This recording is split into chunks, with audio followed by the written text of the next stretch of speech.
कहानी। ये कहानी एक लड़के की 24 साल का लड़का जो सेठ के यहाँ पर नौकरी करता था। उसके माँ बाप इस दुनिया में नहीं थे। जिंदगी बड़ी परेशानी में चल रही थी। वो जाता था, रोजाना पैसे कमा करके घर आता था, खाना बनाता था, खाता था, सो जाता था। एक दिन उसने देखा कि एक बूढ़ा फकीर अपनी पीठ पर 3 ठेले लेके एक शहर से दूसरे शहर की ओर जा रहा था। वह काफी बूढ़े भी थे और काफी देर से वह यूं ही सफर कर रहे थे और आखिरकार कुछ दूर और सफर करने के बाद वह चलते चलते थक कर एक पेड़ के नीचे बैठ गए। तभी उनकी नजर एक नौजवान युवक पर पड़ी जो उसी रास्ते से जा रहा था और वह भी उसी दिशा में जा रहा था जिस दिशा में उन बूढ़े फकीर को जाना था। तभी वह लड़का उन बूढ़े फकीर के पास से होकर गुजरा। इस पर वह फकीर उस लड़के से कहते हैं, सुनो बेटा, क्या तुम मेरी थोड़ी सी मदद कर सकते हो? ये ठेला बहुत भारी है और मैं बूढ़ा हो चुका हूँ। मैं ज्यादा समय तक इनका बोझ नहीं उठा सकता और मैं बहुत थक भी चुका हूँ। तो क्यों ना तुम मेरे एक ठेले को ले लो और मुझे उस दूसरे गांव तक पहुंचा दो। इसके बदले में मैं तुम्हें 3 स्वर्ण मुद्राएं दूंगा। वह लड़का उन फकीर की सारी बातें सुनता है और उन फकीर से कहता है, कोई बात नहीं बाबा, मैं आपकी मदद करने के लिए तैयार हूँ। कहिए आपको कहाँ जाना है?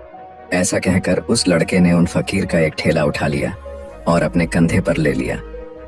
तभी उस जवान लड़के को यह एहसास हुआ कि यह ठेला तो सचमुच बहुत भारी है। वह लड़का और फकीर दोनों रास्ते में आगे की ओर बढ़ चले। कुछ दूर आगे चलने के बाद देखते ही देखते वह गांव खत्म होने लगा और अब एक सुनसान रास्ता आगे की ओर जा रहा था। वे दोनों अपने मार्ग में मस्त होकर आगे की ओर बढ़ रहे थे। जब भीड़ से पूरी तरह से अलग हो गए तो वह लड़का उन फकीर से कहता है, बाबा, इस ठेले में आखिर ऐसा क्या रखा है जो ये ठेला इतनी वजन है? इस पर वह फकीर आदमी उस लड़के को जवाब देते हुए कहते हैं, कुछ नहीं बेटा, बस इसमें तांबे के कुछ सिक्के भरे हुए हैं, इसी कारण ये ठेले में बहुत वजन है। उन फकीर की यह बात सुनकर वह लड़का मन ही मन सोचने लगा, लगता है ये बाबा जरूर कोई व्यापारी है, तभी तो इतने सारे तांबे के सिक्के लेकर चल रहे हैं। और फिर तभी उसके मन में एक ख्याल आया कि मुझे क्या करना है। मुझे तो खाली यह ठेला दूसरे गांव तक पहुंचा है, बस इतना ही। जैसे ही उसके मन में यह ख्याल आया, उसने तांबे के सिक्कों का वह ख्याल मन से निकाल दिया और अपनी धुन में मस्त होकर वह आगे की ओर चलने लगा। चलते चलते कुछ और समय बीता और वे दोनों एक नदी के किनारे जा पहुंचे। वह लड़का हट्टा कट्टा था और काफी चुस्त और तंदुरुस्त भी था, इसलिए वह बिना सोचे समझे उस नदी में उतर जाता है, किंतु वह फकीर अब भी किनारे पर ही खड़े थे। इस पर वह लड़का उन फकीर से कहता है, क्या हुआ बाबा, चलिए आइए, हमें यह नदी पार करनी होगी, तभी तो हम उस गांव तक पहुंच पाएंगे। इस पर वह फकीर उस लड़के से कहते हैं, मैं जानता हूं बेटा कि हमें यह नदी पार करनी ही होगी, लेकिन जैसा कि तुम जानते हो मैं अब बूढ़ा हो चुका हूं और 2-2 ठेले लेकर मैं यह नदी पार नहीं कर सकता। कहीं मेरा पांव फिसल गया तो क्या होगा? क्या तुम मेरी एक और गठरी ले सकते हो? मैं तुम्हें इसके बदले भी 3 स्वर्ण मुद्राएं दूंगा। इस पर वह लड़का मुस्कुराते हुए उन फकीर से कहता है, बाबा, आप मुझे शर्मिंदा कर रहे हैं। यदि आप मुझे स्वर्ण मुद्राएं ना भी दें तो भी मैं आपका कार्य अवश्य करूंगा। मैं आपको उस दूसरे गांव तक जरूर पहुंचाऊंगा।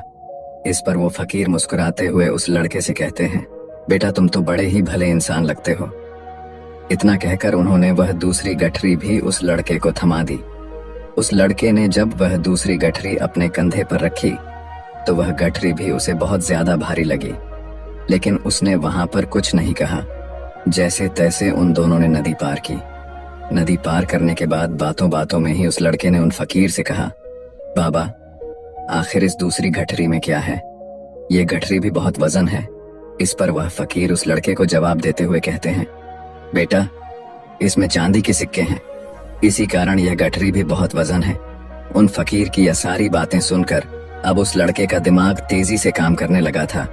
वह यह सोच रहा था कि एक ठेले में तांबे के सिक्के हैं और दूसरी में चांदी के। ऐसा प्रतीत होता है मानो यह फकीर बाबा कहीं दूर से आ रहे हैं और उन्होंने अपनी सारी जमीन जायदाद बेचकर ये सारे सिक्के इकट्ठे किए हैं, तभी तो वह इतना धन लेकर चल रहे हैं। लेकिन वह लड़का उन फकीर से कुछ नहीं कहता और वे दोनों चुपचाप मार्ग में आगे की ओर बढ़ते चले जाते हैं। कुछ दूर आगे बढ़ने के बाद एक बार फिर एक सुनसान राह आती है। उस सुनसान रास्ते को देखते ही उस लड़के के मन में तरह तरह के विचार उत्पन्न होने लगे। वह यह सोचने लगा, अरे यह तो सुनसान जगह है। अगर मैं यह सिक्के लेकर यहाँ से भाग जाऊं तो यह फकीर मुझे कब तक दौड़ाएंगे। मुझे नहीं लगता कि मुझे कभी पकड़ पाएंगे और यहाँ पर कोई है भी नहीं जो इनकी मदद कर पाए। और वैसे भी ये बहुत सारे सिक्के हैं, मैं इनसे एक अच्छी दुकान खरीद सकता हूँ, अपना नया व्यापार शुरू कर सकता हूँ। और वैसे भी ये बूढ़ा फकीर अब इन पैसों का क्या करेगा, इससे अच्छा तो मैं ही इन्हें रख लेता हूँ। वह लड़का यह सब बारे में सोच ही रहा था, तभी अचानक उसे खुद पर आश्चर्य हुआ। अरे मैं यह क्या सोच रहा हूँ, यह फकीर बाबा न जाने कहाँ से आ रहे हैं और क्या खोज करके इन्होंने इतने सारे पैसे इकट्ठा किए होंगे। मुझे इनका फायदा नहीं उठाना चाहिए। नहीं नहीं, मुझे ऐसा नहीं करना चाहिए। उसने कुछ देर के लिए तो अपने मन के विचारों को काबू कर लिया, लेकिन कुछ देर बाद उसके मन के विचार उस पर देखते ही देखते हावी होने लगे। वह लड़का 2 ठेले लेकर उन फकीर के पीछे पीछे चल रहा था और कुछ दूर आगे चलने के बाद एक पहाड़ी आई। इस पर वह फकीर बाबा उस लड़के से कहते हैं, बेटा यह पहाड़ी मैं नहीं चढ़ पाऊंगा। मैं काफी बूढ़ा हो चुका हूँ और मेरे घुटनों में भी दर्द रहता है। यदि तुम मेरी तीसरी गठरी भी ले लो तो मैं तुम्हें 3 और स्वर्ण मुद्राएं दूंगा, लेकिन याद रखना इसे कहीं गिराना मत, कहीं ये गठरियां खुल ना जाए। इस पर वह लड़का उन फकीर से कहता है, क्यों बाबा, आखिर इसमें ऐसा क्या है। इस पर वह फकीर उस लड़के से कहते हैं, बेटा इसमें स्वर्ण मुद्राएं हैं। यह सुनकर वह लड़का मन ही मन बहुत प्रसन्न हुआ। उसने चुपचाप वह गठरी भी उन फकीर से ले ली और देखते ही देखते वे दोनों मार्ग में आगे की ओर बढ़ने लगे। अब वह फकीर बिना कोई वजन लिए हुए आराम से पहाड़ की चढ़ाई पर चढ़ रहे थे, किंतु वह नौजवान लड़का जो पीछे था वह वजन के कारण बहुत धीरे धीरे चल पा रहा था। लेकिन जब से उसने सोने का नाम सुना था उसका मन तो छलांग मार रहा था। वह मन ही मन सोच रहा था, अगर मुझे यह सारा धन मिल जाए तो मेरा पूरा जीवन तो आराम से कट जाएगा। वैसे भी यह बाबा तो बूढ़े हो चुके हैं, भला इन्हें इतने पैसों की क्या जरूरत है, इनका जीवन तो वैसे भी कट चुका है। मैं एक काम करता हूँ, यह सारे पैसे लेकर यहाँ से भाग जाता हूँ। लड़के के मन में अनगिनत विचार उठ रहे थे। लड़के का मन अब उसकी बुद्धि पर पूरी तरह से हावी हो चुका था और उस लड़के का मन अपनी बात को सही साबित करने के लिए उससे कुछ भी कह रहा था। और तभी उस लड़के के मन में एक और विचार उत्पन्न हुआ और अब की बार वह लड़का यह सोच रहा था, लगता है यह फकीर बाबा कोई चोर है, वरना इनके पास इतनी सारे स्वर्ण मुद्राएं कहां से आएंगे। अगर ये कोई व्यापारी होते तो भला ये इस तरह से पैदल यात्रा तो नहीं करते, और अगर इनके पास इतने सारे पैसे थे तो ये कोई ना कोई साधन भी तो अवश्य कर सकते थे। लगता है ये कोई चोर है और चोर से चोरी करने में भला क्या बुराई है। ये सोचता हुआ वह लड़का अब उन फकीर से तेजी से आगे की ओर बढ़ रहा था और देखते देखते वह फकीर से आगे भी निकल चुका था। और वह यह सोच रहा था कि जैसे ही इस पहाड़ की ढलान आएगी मैं 3 गठरियां लेकर भाग जाऊंगा। इससे ये सारे पैसे मेरे हो जाएंगे और मेरी गरीबी भी हमेशा हमेशा के लिए दूर हो जाएगी। मैं जो चाहूंगा मैं वो कर पाऊंगा। मेरे पास बहुत सारा धन होगा। और देखते देखते वह दोनों पहाड़ की चोटी पर पहुंच गए और अब ढलान का रास्ता शुरू होने वाला था। तभी वह लड़का उन फकीर से नजरें बचाकर वह 3 गठरियां लेकर भागता हुआ आगे बढ़ गया। अब उसे अपना शरीर बहुत हल्का महसूस हो रहा था, मानो उसे उन 3 ठेलों का वजन तक न मालूम पड़ रहा हो। काफी दूर दौड़ते दौड़ते किसी तरह से वह अपने आप को बचते बचाते अपने घर पहुंचा। उसकी खुशी का कोई ठिकाना नहीं था। उसने सोचा, क्यों ना मैं जल्दी जल्दी इन गठरियां में से वो सारे पैसे निकाल लूं। यह सोचकर जब उसने गठरियां खोली तो पहली गठरी में उसे लोहे से जंग भरे हुए सिक्के मिले। यह देखकर उसे यकीन नहीं हुआ। इस पर उसने फटाफट दूसरी गठरी भी खोल डाली। उसमें भी उसे लोहे के जंग लगे हुए सिक्के ही निकले। यह सब देखकर वह लड़का बड़ा हैरान था। आखिर यह सब क्या हो रहा है? उन फकीर ने तो मुझसे और ही कुछ कहा था। अब उसने वह सोने वाली गठरी खोली और उसमें भी लोहे के जंग लगे हुए सिक्के ही निकले। यह देखकर वो लड़का बड़ा क्रोधित हुआ। उसने सोचा, उन फकीर ने मुझसे झूठ क्यों कहा? उन्होंने मुझसे ऐसा क्यों कहा कि एक में तांबे के सिक्के हैं, एक में चांदी के और तीसरे में स्वर्ण मुद्राएं हैं। वह यह सब सोच ही रहा था कि तभी उसकी नजर उस थैले में पड़े एक पत्र पर पड़ी। उसने वह पत्र उठाया और उस पत्र में लिखा था, यह पूरा नाटक ईमानदार व्यक्ति की खोज करने के लिए रचा गया है और मैं इस राज्य का राजा हूँ। मेरी कोई संतान नहीं और इसीलिए मैंने यह षड्यंत्र रचा है ताकि मैं अपने राज्य में किसी एक ऐसे ईमानदार व्यक्ति की खोज कर सकूं जो मेरे बाद इस राज्य का राजा बन सके और इस राज्य भार को संभाल सके। और इस राज्य का भार वही संभाल सकता है जो पूरी तरह से ईमानदार हो, जिसके मन में किसी प्रकार का कोई लालच ना हो। इतना पढ़ते ही वह लड़का जोर जोर से चिल्लाने लगा। वह सर पकड़कर बैठ गया। वो यह जानता था कि यदि वह अपने मन के विचारों पर काबू कर लेता तो उसका जीवन संवर सकता है, लेकिन वह अपने मन के विचारों पर काबू नहीं कर पाया। दोस्तों, महात्मा बुद्ध कहते हैं कि मन ही सब कुछ है। आप जो सोचते हैं वही बनते हैं। इसलिए आपका सबसे बड़ा दुश्मन भी आपको उतना नुकसान नहीं पहुंचा सकता जितना कि आपके मन के यह अनियंत्रित विचार पहुंचा सकते हैं। महात्मा बुद्ध कहते हैं, अपने भीतर ध्यान से देखो। हमारे भीतर जो विचार चल रहे हैं वही विचार शब्द बनते हैं और शब्द कर्म के रूप में प्रकट होते हैं। बार बार दोहराने पर कर्म बर्ताव में बदलता है और धीरे धीरे समय के साथ बर्ताव चरित्र में परिवर्तित हो जाता है और यही चरित्र हमारे भाग्य का निर्माण भी करता है। इसलिए हमें हमेशा अपने विचारों के प्रति सजग होना बहुत आवश्यक है। हमें जागरूक होना बहुत आवश्यक है। हमें यह जानना जरूरी है कि हमारे मन में किस प्रकार के विचार आ रहे हैं। आगे महात्मा बुद्ध कहते हैं कि कमजोरी हमेशा छोटे विचार से शुरू होती है। यह एक बीज के रूप में होती है और यदि इस बीज को नष्ट न किया जाए तो यह छोटा सा विचार बहुत जल्द ही एक विशाल वृक्ष का रूप ले लेता है और हमारी बुद्धि की सोचने और समझने की क्षमता को पूरी तरह से नष्ट कर देता है। जिस प्रकार आपने इस कहानी में देखा किस प्रकार उस जवान लड़के का मन उस पर हावी हो चुका था और उसकी सही और गलत सोचने की क्षमता पूरी तरह से नष्ट हो चुकी थी, जिस कारण वह यह समझ नहीं पाया कि उसे क्या करना चाहिए और उसके लालच ने उसके भीतर इतनी ऊर्जा भर दी कि वह तीनों ठेले उठाकर इतनी तेजी से वहां से भागता आगे भी बढ़ गया।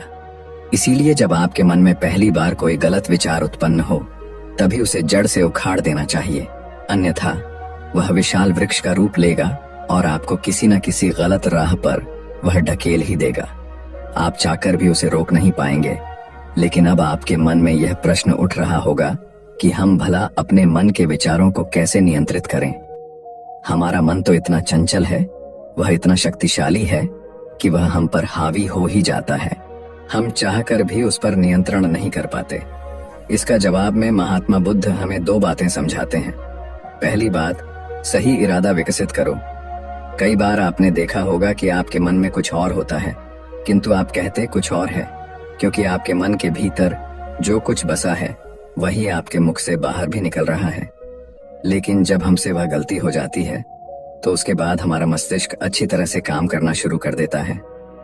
हमारे सोचने और समझने की क्षमता एक बार फिर से जागृत हो जाती है और ऐसी अवस्था में हमें यह एहसास होता है कि हमसे गलती हो गई है और फिर हमारा मन दुखी हो जाता है। हमारा मन अफसोस से भर जाता है और इस भारीपन और दुख से बचने के लिए महात्मा बुद्ध हमें सही इरादा विकसित करने के लिए कहते हैं। इसके लिए जब भी आप कोई कार्य करने जा रहे हो तो सबसे पहले आपको यह खुद से पूछना चाहिए कि जो कुछ भी मैं करने जा रहा हूँ इसके पीछे मेरा इरादा क्या है। क्या मैं दूसरों को दुख पहुंचाना चाहता हूँ या दूसरों को नीचा दिखाने जा रहा हूँ या मुझे खुद को ऊपर उठाना है। खुद से सवाल कीजिए, खुद को जागृत कीजिए। जब आप इरादों के प्रति सचेत होने लगेंगे, जब आप विचारों के प्रति सजग होने लगेंगे, तभी आपके भीतर सकारात्मक ऊर्जा का प्रवाह होगा। तभी आप सकारात्मक इरादों से जुड़ने लगेंगे और आपके मन के भीतर बसी हुई वह नकारात्मक ऊर्जा और नकारात्मक इरादे दिन ब दिन कम होने लगेंगे। परंतु याद रहे, आपको यह हर रोज करना होगा और आपको यह हमेशा ध्यान रखना होगा कि आपको केवल अच्छा सोचना है। आपके इरादे हमेशा अच्छे होने चाहिए, तभी आप दुख और तकलीफों से बच सकते हैं। अन्यथा आप इसी तरह से दुख और तकलीफों में घिरे ही रहेंगे और आप कभी इससे निकल नहीं पाएंगे। दूसरी बात, मन के प्रति सजगता विकसित करो, जिससे आपका मन देखते देखते शांत होगा और आपके मन के भीतर बसी हुई वह नकारात्मक ऊर्जा, नकारात्मक विचार खत्म होने लगेंगे और आप शांति की ओर आगे बढ़ेंगे। और आपको इसके लिए बस इतना ही करना है कि इस पल में जो कुछ भी हो रहा है, आपकी आंखों के सामने, आपके भीतर जो कुछ भी जैसा भी चल रहा है, बस उसे देखते रहना है। अपने मन के अच्छे बुरे विचार, अपनी भावनाएं और अपनी यादों पर बिना प्रतिक्रिया दिए उन्हें केवल देखते रहना है, जिससे आपके मन के सारे विचार देखते ही देखते खत्म होने लगेंगे। आपका मन खाली होने लगेगा और आप नकारात्मक विचारों से, न सोच से बच सकते हैं और आप इन दुख और तकलीफों से भी दूर रह सकते हैं। इसीलिए महात्मा बुद्ध कहते हैं, जो स्वयं को देखता है वही सबसे बड़ा तपस्वी है। अर्थात जो अपने मन में चल रहे उन विचारों को बिना प्रतिक्रिया दिए हुए केवल देखता है और उन पर कोई भी प्रतिक्रिया नहीं करता, बस उन्हें देखता और समझता है, वास्तविकता में वही मन पर नियंत्रण भी कर सकता है और वही अपना जीवन सुखी और खुशहाली तौर पर जी सकता है। इसलिए यदि आप भी अपने जीवन को सुखी और खुशहाल बनाना चाहते हैं, तो आपको सबसे पहले अपने मन पर नियंत्रण साधना ही होगा। अपने मन को खाली करना ही होगा। अपने मन के विचारों के प्रति आपको सजग होना ही होगा। दोस्तों, उम्मीद है कि आपने आज की इस वीडियो से जरूर कुछ न कुछ सीखा होगा।